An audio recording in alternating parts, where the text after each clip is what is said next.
Thor number 13, Prey Part 5 from the great Donny Cates and Nick Klein. Yeah, this was a really good issue, man.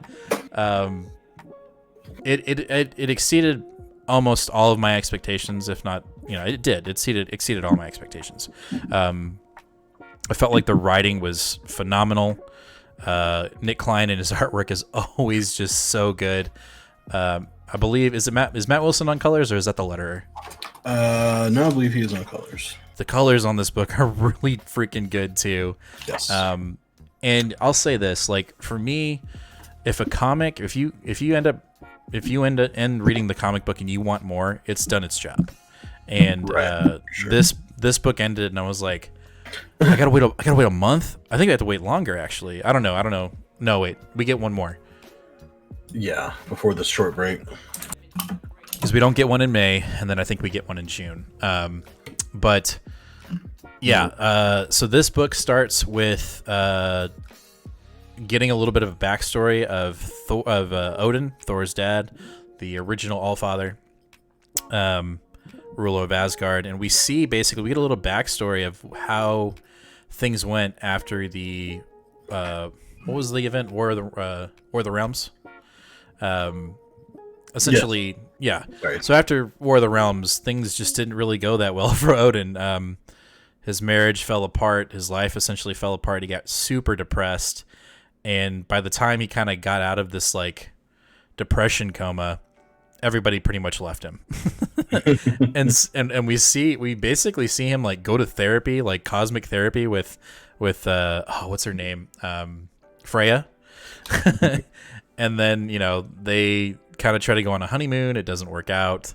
And then by the time he like snaps out of it, she's gone. She leaves him. And so, I don't know. I'm not versed in how he actually left. I don't know if you are. I mean, that's pretty much it. He decides that it's time for him to leave, and so he steps down. Gotcha. So in the last issue, Valkyrie found, or Jane Foster found Oden in a bar, and he was just drinking his sorrows away.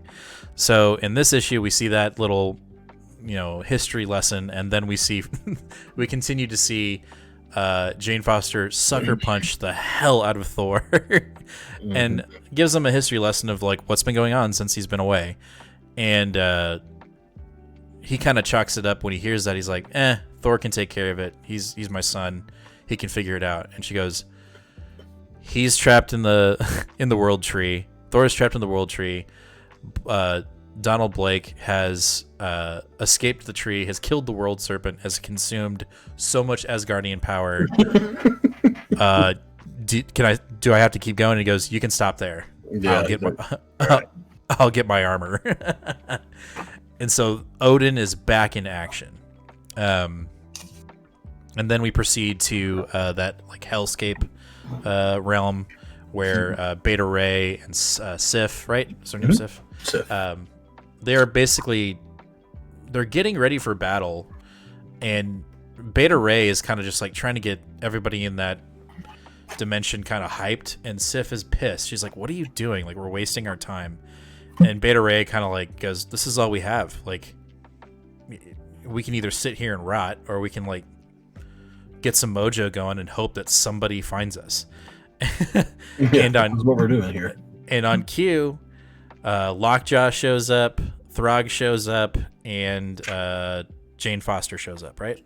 Doctor Strange. Doctor Strange. That's right, Doctor Strange. Oh, and Bats shows up. Yes. And he gets there to say, hey, what do we need to do? And they're like, we need to combine our forces, and we need to basically go head on with Blake. We just got to do it. No matter, even if we lose, we just have to do this. We got to figure out a way to take him down. Mm-hmm. And right before they're about to leave, Loki pops up. And Loki, when I read this, I was like, Nate's going to hate this. But Loki shows his face because he's got him and Strange have got a history.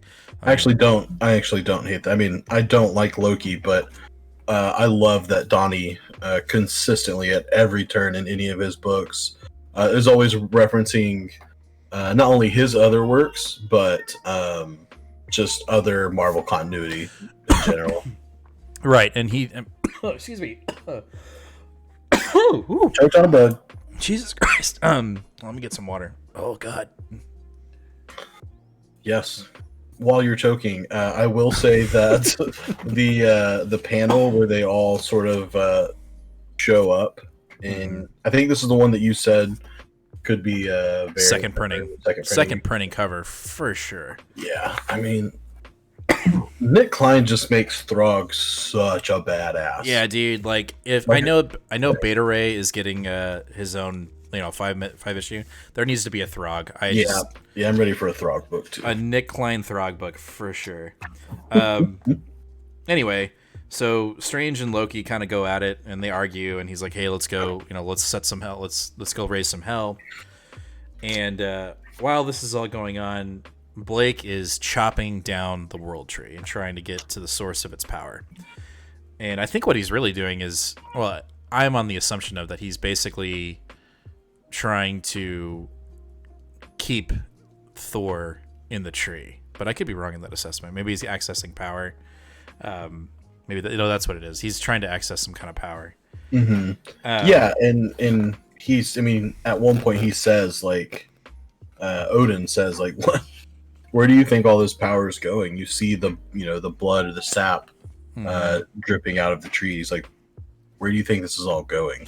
Right. So while he's taking it out, Throg shows up. He throws his hammer. We get the kick-ass splash page of them showing up, and they ensue, and they start to kick some ass. And before Blake can like really throw down, excuse me, god damn, I've got a lot going on here. Oden shows up and just stomps Blake's face into the ground. Just grabs his head and smashes him down. So if this book gets a third printing, this should probably be the third printing cover. That's our good boy Oden. He has showed up and he is super pissed. And that, again, he explains to Blake, like, where do you think you get your power from? Where do you think it's going? And we cut back into the tree, and we basically he's getting hyped, right? He's trying to figure out a way to get back to Earth, or to the real reality outside of the tree. Yep. And at some point, I think he's able to like make a dent in the tree to the point where he's able to give off a command to his crows, and his crows show up in the World Tree, and they're like, "Hey, what can we do you for? We can't really get you out of here, but what do you need?" And Thor is like, "I've got an idea, and I need your help." He goes, "You can't physically get me out of here, but you can take my soul." And at that point, when I read that, I was like, ooh, what are we going to do? Like, are we going to possess Donald Blake's body? What are we going to do? So Thor, we cut back to Blake, and, everyone's getting ready to throw hammers. And literally, right as they're about to throw, Thor shows up, knocks out, or like does an uppercut, basically. Like, it's an uppercut potion because Blake's body's like, "Wah!" Like he's flung into the air. He loses the axe that's Thor's original axe, which is actually a Valkyrie's axe, which gets bumped off the Bifrost, which I'm wondering, I think that is deliberately shown. I think there's going to be something there. And the last panel is Thor, but Thor has now possessed the Destroyer suit. And it's got a giant rune on it, and Thor's back in the Destroyer suit. Didn't see that coming. Super, like, when I saw that, I was like, oh my god, this is my first book, and I already know what my pick of the week is going to be. It's not my pick of the week, but it was pretty damn close. It was very close. But like at the beginning of my reading, this was, I mean, usually it's the first book that I read is going to be my pick of the week, and then it kind of goes from there. But this genuinely almost was my pick of the week. But this issue was fantastic, and it left me wanting more. Like I didn't want it to end, and I'm really excited for part 6. Yeah. And I think even if you read like the profile for part 6, let me see if I'm going to pull it up really quick. Let's see, Thor. So the next one is Donald Blake standing on the Bifrost, or the bridge, and let's see, I'll put it on here. Yeah, And it reads, the final prey and the fight for Thor's life. All Father Thor breaks out of his prison, but Donald Blake has amassed more power than King Asgard can know. One thing is certain: when the hammer comes down, only one man will remain standing. Big action, big strikes are the Donny Cates and Nick Klein special.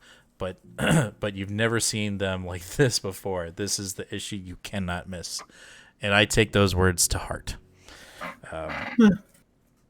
Whatever. I think it's going to be good. But then again, I'm a Donny Cates like fanboy. Yes. And because you're a Donny Cates fanboy, I have to bring you back down just a little bit. Whatever. The two things, and they're small things for sure, because this was almost my pick of the week. Right. The two small things that I didn't like it and what kept this book from being my pick of the week were, one, it was too short. Literally, I counted the pages. We're at 20 pages. That's way too few pages. We're supposed to have 21 minimum. So I was very frustrated by that. And not only were there only 20 art pages in this book, but it just read really quickly and not a lot actually happened. Mm-hmm. Yes, the art was fantastic and we had some badass splash pages and stuff, but like not a lot happened. Yeah, I would agree with those assessments. I read through it fairly quickly. And as much as I am excited about Oden's involvement as far as like he looks like a badass and stuff like that, I'm actually kind of upset about that because that's a precedent that I really liked, was Oden being gone and being absent and Thor being the Allfather. And I think him coming back just muddles it up because he didn't need Oden. He found a way to get out of the tree by himself. He didn't need him, and I just it's not a big deal, but I would have preferred for that to have not happened. I feel like Donnie does things for a reason, and I think, like you said, like he didn't need him. All right, well now he's here, so how are you going to get rid of him? I think we're going to learn in our June solicitations that might be the case, but I don't think Donnie just threw him in there for any old reason. Like, we've got a kind of like what we said in our Comic Call video, like, this Prey series is 6 issues long. That's kind of long. We're kind of ready for like the next story arc. And the one thing I think I'm most interested in is like that kind of question. Like, okay, well, what is Oden just going to stick around, or are we going to have a dick measuring contest, or also I've got questions about the Black Winter. Like, people have asked Donnie on Twitter, is that coming back? He's like, oh, I haven't even scratched the surface on that character. Yeah, I knew he was going to let that marinate for. We're not going to get him probably for at least 2 more arcs.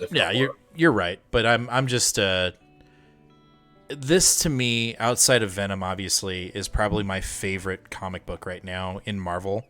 It's just a lot of fun for me personally. I know yours is probably like Guardians or I don't know. I don't know what my favorite ongoing is right now. Thor, Daredevil. No, it's Daredevil. Sure. Daredevil, you're right. But for me, like, I like Daredevil. It's like a very close second. But for me, Thor is my favorite ongoing for Marvel right now. But anyway, that is Thor number 13. We cannot wait for the finale in part 6, which we will get next month. So